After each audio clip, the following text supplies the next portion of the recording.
when you have an incident like this, it tends to draw attention onto Kashmir, which is what Pakistan's aim is. Pakistan wants international opinion to be focused on Kashmir, so that countries like the United States and so on exert pressure on India to talk to Pakistan. They want to talk to India.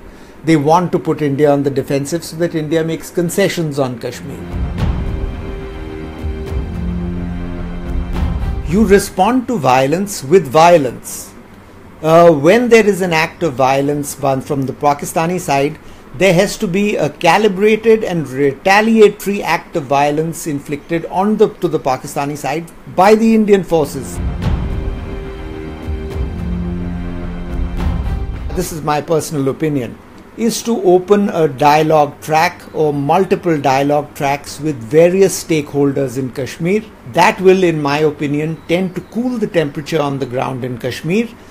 That will cause less incentive for Pakistan to maintain these militants and pump these militants in. The response to violence has to be an increase in dialogue and an intensification in dialogue. Send out certain groups that are known to have the backing of the central government. You had, for example, recently a citizens group led by Yashwant Sinha, who's in the Margdarshak Mandal of the Bharatiya Janata Party.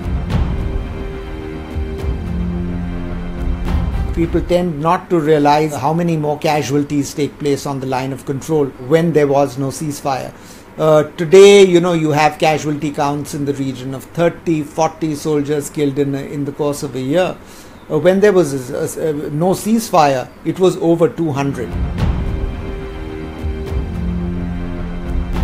A lot of people try to make out, especially the Indian government, that the civilian protests in Kashmir are entirely the handiwork of the Pakistani, intelligence agencies.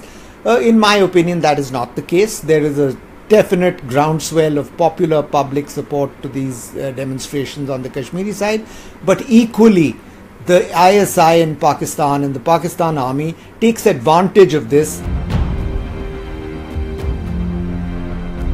The government's policy, for whatever it is worth, is that talks and terror cannot go together. For Pakistan, on the other hand, its experience has been that India, once the situation in Kashmir cools down, India tends to not want to talk at all. There is no incentive for the Indian side to talk. This time, of course, it's not working. The government has put its foot down. It says it won't be pushed into dialogue by civil protests. But then, the situation is getting worse and worse. Just because somebody starts by saying, I want Azadi, you can't turn around and say, no, this man is not within the four corners of the Constitution of India and therefore I won't talk to you. You say, okay, you want Azadi. What kind of Azadi? What is your idea of Azadi? And then this way, a skilled dialogue interlocutor will take the dialogue forward, and before you know what's happened, the dialogue will be moved away from the direction of Azadi into more acceptable settlements on either side. War is an option that involves the near destruction of the economy of both India and Pakistan, the use of nuclear weapons on both sides, the ramifications of which, barely need to be explained to people. India has over the years managed to work itself into a position where it is seen as a responsible member of the international community, a serious global and certainly a regional power. The minute you have an India-Pakistan war, India and Pakistan are then seen on the same level. There are hardline statements that are made on that side as well, especially when, the Indian television channels, for example, get onto a very hyperactive mode and a very nationalistic mode.